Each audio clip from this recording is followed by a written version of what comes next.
এইসব চা এক সময় টাকার অভাবে মনে কর কিনে খেতে পারিনি। अच्छा এখন তোরা কি খাবি? শুধু এই চা না, তোকার পুরো দোকান ধরে কিনে খাওয়াই ফেলে দেবো। না, খাওয়াই তো সব না, তোর সাথে মেলা দিন পরে দেখা হইলো, এই ভালো লাগতেছে।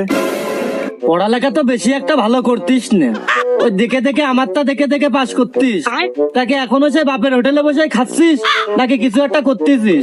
কি কলি? আমার মাসের স্যালারি কত তুই জানিস? কি বন্ধু, বেতনে স্যালারি করছিস? তার মানে তো তোর উন্নতি হয়েছে। তা কত, কোন ডিপার্টমেন্টে?